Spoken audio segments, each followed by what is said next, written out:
keutamaan bulan suci Ramadan dan sebagian keutamaan amaliyah yang harus kita kondisikan di bulan suci Ramadan. Al-Imam Malik bin Anas, gurunya Imam Syafi'i, itu kalau sudah masuk bulan Ramadan, beliau menutup semua buku-buku. Beliau ahli hadis, beliau ahli segala macam bentuk fan ilmu. Tapi kalau sudah Ramadan, beliau menutup semuanya. Yang dibuka cuma satu, yaitu Al-Quran. Bukan berarti kita nggak boleh untuk membaca selain Al-Quran, boleh. Tapi di antara cara untuk memanfaatkan bulan suci Ramadan yaitu memperbanyak membaca Al-Quran. Sampai diriwayatkan Imam Malik itu satu Ramadan full kurang lebih 60 kali khataman. Bapak Ibu Bapak, 60 kali khataman. Jadi siangnya sekali, malamnya sekali. Nah, ada sebagian orang soleh pesan kepada istrinya, istriku kalau sudah bulan suci Ramadan, tolong saya jangan diganggu masuk ke dalam kamar, nggak pernah keluar kecuali hajat-hajat tertentu. Kemudian oleh istrinya yang soleh membantu programnya suami, tiap hari dikasih sepotong roti. Setiap kali mau buka dimasukkan sepotong roti. Selesai Ramadan dibuka, ternyata roti tersebut itu setiap hari sepotong,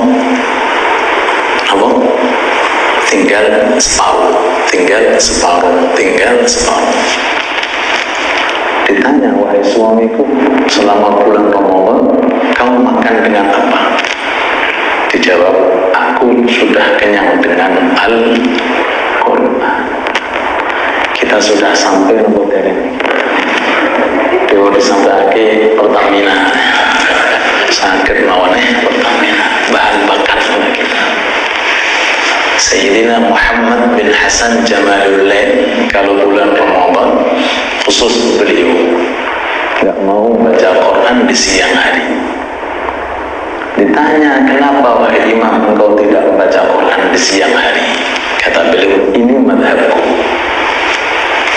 ini madhab saya. Karena kalau saya baca Quran di siang hari, saya nggak terasa capeknya puasa, sebab Allah Ta'ala mengirimkan rasa madu dalam lisan saya. Rasa madu. Kita begini, kita ini merasakan manis ketika ada kopi, ketika ada teh, ketika ada madu. Orang-orang yang sudah betul-betul diambil hatinya oleh Al-Quran bisa mencicipi rasa manisnya Al-Quran yang diturunkan oleh Allah Ta'ala di bulan suci Ramadan.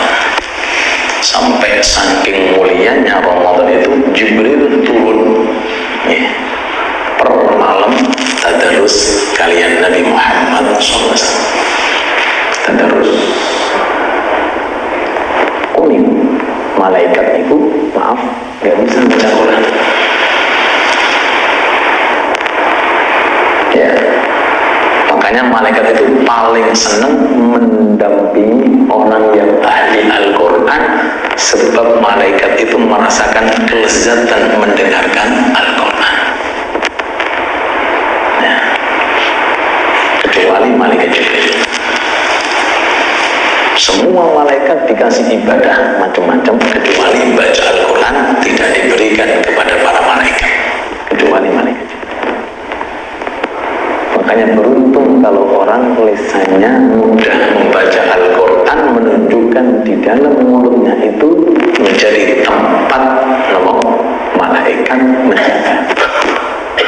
Rumah-rumah yang digunakan untuk membaca Al-Quran menjadi wisata para malaikat, masuknya rahmat-rahmat dari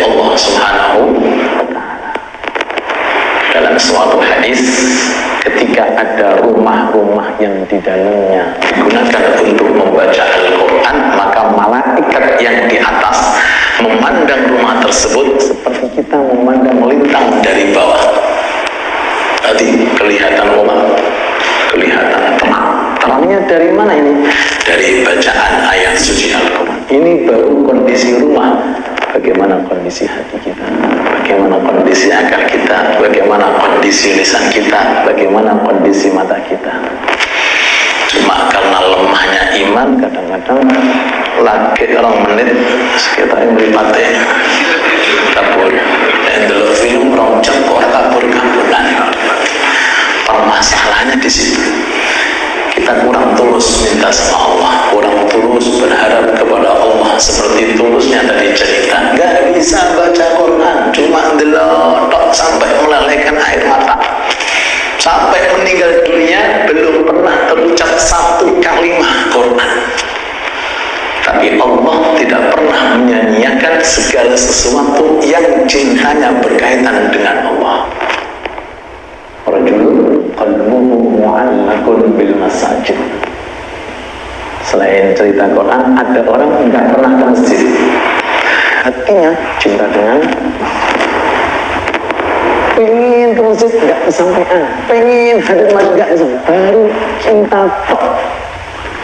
Itu sudah termasuk nanti di pada masyarakat, termasuk golongan 7 yang tidak akan mendapatkan kelebihan dan kecapean, mendapatkan tempat naungan dari Allah Subhanahu wa Ta'ala. Bagaimana kalau cinta ini kita bawa saat kita berada di masjid, saat kita berada di dalam majelis taklim, saat kita membaca Al-Quran. Semoga Allah Ta'ala memberikan kepada kita, khususnya di bulan suci Ramadan ini, kecintaan mulut kita untuk membaca Al-Quran, mata kita untuk memandang Al-Quran. Amin ya Rabbal Alamin. Ada cerita orang dulu, saya lupa namanya, pernah saya sampaikan, namanya Syekh Sinten namanya, Supe Al-Umar Al-Huwaimiri, Supe, itu buta. Tapi meleknya pas di depannya ada orang. Orang sekarang kadang-kadang melek tapi kayak benar. Melek ketika tontonan, ketika pas orang. Ini Syekh buta. Kapan terbuka? Ketika orang di depannya dibuka, mata membuka. Setelah selesai membaca Al-Quran, Quran ditutup, mata tertutup, kembali buta lagi. Ini mata yang dijaga oleh Allah, tidak digunakan di dunia kecuali untuk mencari ridhonya Allah. Banyak orang melek tapi kayak enggak melek. Jalan mal tahu, jalan masjid lali. Gimana? Jalan maksiat apa? Jalan taat enggak tahu. Lihat tontonan, lihat film, Masya Allah, luar biasa, nggak ada bosannya. Quran baru 2 menit, belerang meripati. Kenapa nggih? Mudah-mudahan betul nggih. Ayo kita manfaatkan Al-Quran. Man qara'a harfan min kitabillah falahu hasanah. Satu huruf yang kita baca, Bismillah, ba itu Allah tulis 1 pahala. La aqulu alif lam mim harfun. Aku, kata Rasul, tidak mengatakan alif lam mim itu 1 huruf. Tapi alif lam mim, alifnya 1 huruf, lamnya 1 huruf, mimnya 1 huruf. Berarti kalau Bismillahirrahmanirrahim itu jumlahnya sesuai bilangan penjaga neraka 19, alaiha 19, berarti baru Bismillah jenengan per huruf dapat berapa? 19. Kebiasaan Allah, 1 kebaikan dilipat gandakan menjadi 10. Berarti hitungannya berapa? 190 itu baru bismillah. Kalau jenengan bawa ketika sholat taraweh, maka per huruf dilipat gandakan 100. Berarti jumlahnya berapa? 1900 kali 20 rakaat sama dengan apa itu aja hitung-hitungannya. Ayo, nggak mau kalah dengan urusan dunia. Urusan dunia aja hati-hati, jangan sampai kelewatan hitungannya. Urusan akhirat begitu saja kita nggak memperhatikan. Orang-orang yang berkecimpung dalam urusan dunia nggak mau pak kelewatan walaupun 1 perak. Oh ini salah hitungannya ini kurang bener. Oh gitu meneliti. Terus kita di dunia sesaat, tahun ini dikasih Ramadan, kita nggak tahu apakah terakhir atau bukan terakhir. Mudah-mudahan bukan terakhir. Sudah berlalu kurang lebih 1 minggu. Tinggal berapa pak? Beberapa hari keluar Ramadan. Melewati Pertamina diisi bensin pak, supaya apa? Enggak bobrok di tengah jalan. Subhanallah, itu baru hitungan bismillahirrahmanirrahim. Kalau Al-Fatihah ayatnya 155 dibaca ketika sholat raweh berdiri per huruf 100, tinggal mengalihkan. Jawabannya di sudah bapak mengalihkan. Kalau 20 rakaat berapa? Subhanallah, 20 kali 1 bulan berapa? Ini baru hitungan tarawih. Belum nanti kita isyraq, belum nanti sholat fardu, belum. Artinya apa? Kalau seandainya kita hanya fokus di dalam sholat, mau nggak mau harus kita baca Fatihah, sudah untung sekian keuntungan. Cuma keuntungan ini jangan dihapus dengan ghibah, dengan ucapan yang kotor, atau dengan menghina atau memaki Allah Ta'ala menciptakan lisan ini dengan Al-Quran diturunkan agar kita ini bisa belajar dan membaca Al-Quran. Al-Quran ini khususnya untuk umat di Kanjeng Nabi, di dalamnya dikasih kemudahan. Beda dengan Taurat, beda dengan Injil, beda dengan Zabur. Kalau 3 kitab ini yang bisa cuma ulamanya, makanya ulamanya yang itu mudah mengelabui masyarakat, sebab masyarakat nggak tahu isi Taurat dan nggak bisa membaca Taurat. Kalau tidak disampaikan, mereka nggak tahu apa isinya. Tapi kalau umat Rasulullah, bukan hanya ulamanya saja, seawam-awamnya ini umat, yassarnal Qur'ana lidzikr, dikasih kemudahan untuk mampu membaca Al-Quran. Maka jangan diganti kemudahan ini dengan kita mengganti kemudahan untuk menghina atau kemudahan untuk mencaci, untuk ibadah, untuk tidak. Mudah-mudahan kita termasuk dari Al-Quran. Amin ya Allah. Assalamualaikum warahmatullahi wabarakatuh. Waalaikumsalam warahmatullahi wabarakatuh.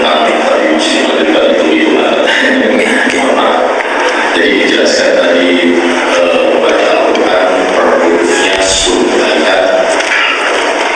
Kalau itu yang tadi masuk, sehingga saya pernah mengatakan kalau kita baca dalam wudhu per hurufnya 25, kalau kita baca dalam keadaan sholat duduk per hurufnya 50, kalau kita baca dalam keadaan sholat berdiri per hurufnya 100. Ada penjelasan lain untuk membaca surat Yasin. Pada saat kita menghafalkan Yasin di 2 surat, itu pahalanya seperti 9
saja? Kita jawab, nggih, laras. Seperti itu hitungannya. Surat Al-Ikhlas kita baca sekali, saya kasih contoh yang ringan, itu senilai sepertiga Al-Quran. Sepertiga Al-Quran, nilai pahalanya seperti sepertiga Al-Quran.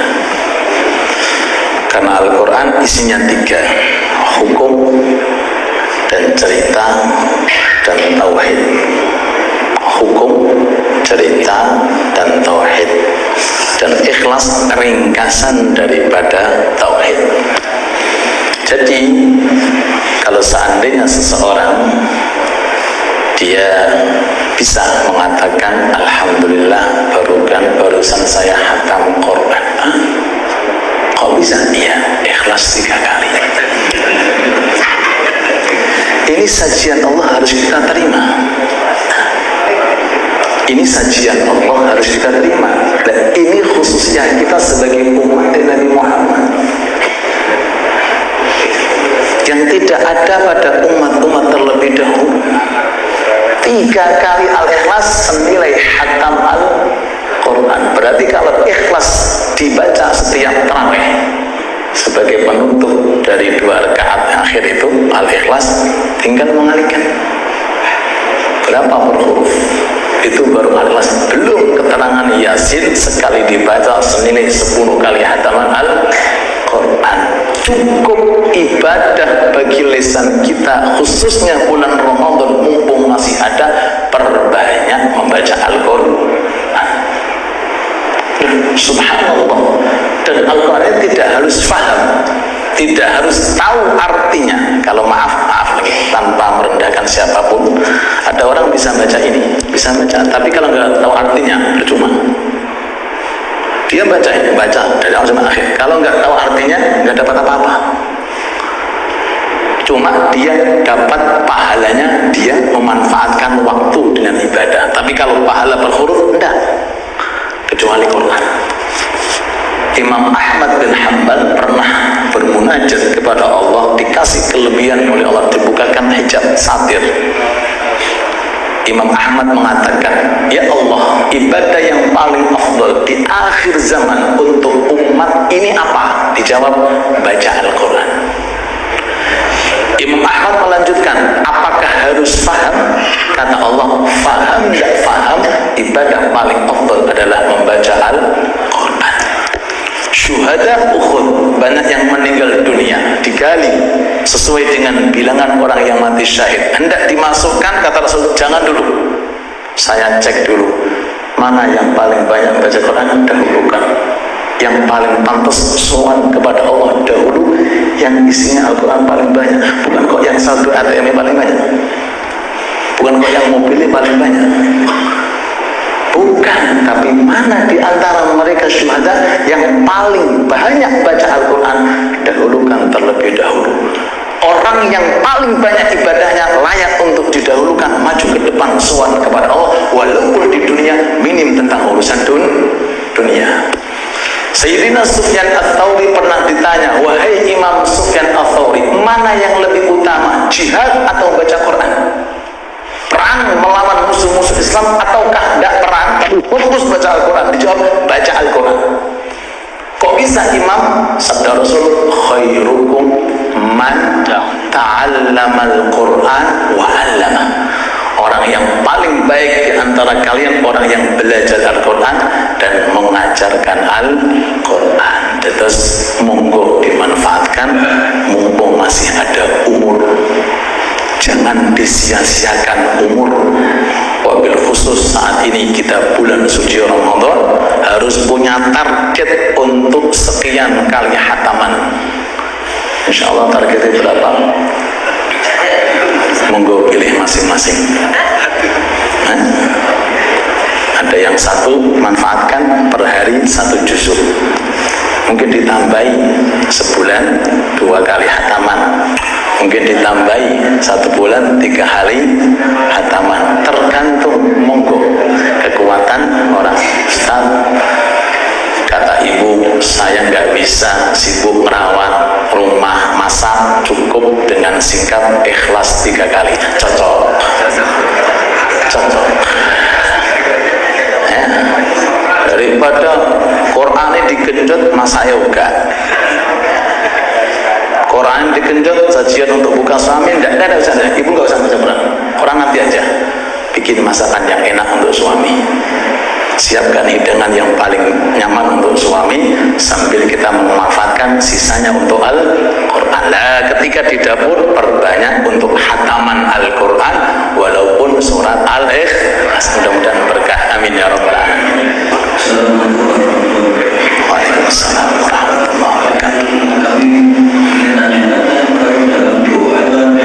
Supaya kita dihindarkan dari fitnah dajjal. Yang dimaksudnya dajjal ini apa aja? Terima kasih pertanyaan luar biasa. Saya mudah-mudahan dua pertanyaan untuk hari ini dan sebelumnya menjadi asbab tambahan ilmu untuk kita. Amin. Sehingga kalau ilmu tambah, derajat kita tambah. Sholat isyraq nanti beda dengan yang kemarin karena kita ada tambahan fadilah-fadilah Quran dan yang lainnya. Mudah-mudahan berkah manfaat. Di akhir tasyahud, ya, sebelum salam, Allahumma inni a'udzubika min adzabil qabr, min adzabil nar, min fitnatil mahya wal mamat, min fitnatil masiihid dajjal. Akbar fitnah terbesar, fitnahnya dajjal. Dajjal ini makhluk seperti hanya kita makhluk, cuma hidupnya di bumi 40 hari. 40 hari.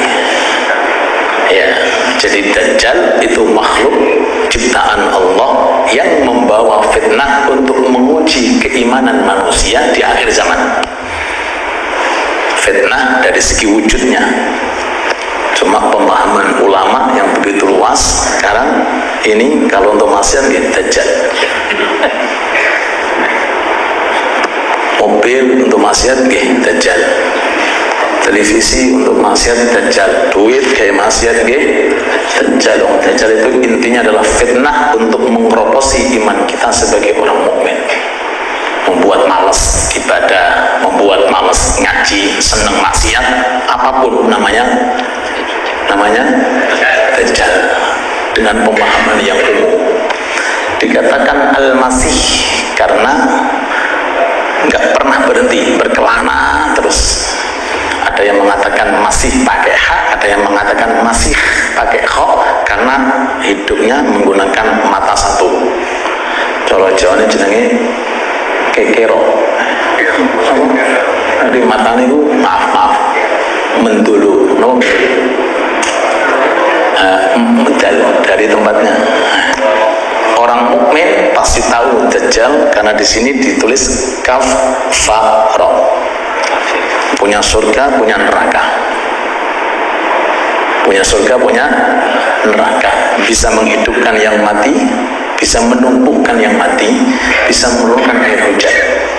Koyok Tuhan, tapi bukan Tuhan. Tapi fitnah hidup di akhir zaman 40 hari, 1 hari dari 40 seperti 1 tahun. Itu menghabiskan imannya orang yang beriman. Tapi Rasulullah sudah menganjurkan kepada kita, kecuali yang istiqomah membaca 10 ayat awal surat Al-Kahfi, sisi riwayat akhir surat Al-Kahfi, kalau kita bisa baca semuanya Al-Kahfi, khususnya hari Jumat dan malam Jumat, akan dijaga dari fitnahnya Dajjal. Kapan matinya Dajjal? Nunggu Sayyidina Isa turun. Kalau sudah turun Sayyidina Isa, lihat Sayyidina Isa mengkerut Dajjal, mengkerut, memperkecil sampai sak semut, hilang, mati.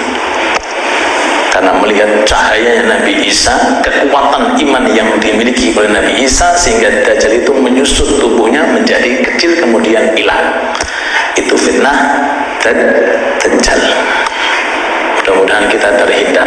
Terus Dajjal dengan makna makhluk, yang pernah juga salah satu sahabat yang salah, Abu Tamim Ad-Darimi, salah satu sahabat pernah berkelana dengan menggunakan perahu, lalu kemudian terambing-ambing ombak, kemudian masuk ke salah satu hutan. ketemu makhluk yang aneh sedang dirangkai dengan rupa yang naudzubillah, diceritakan Rasulullah, kata Rasulullah itu Dajjal. Jadi sudah ada, saat ini dirangkai, nunggu kapan diizini oleh Allah Ta'ala untuk lepas.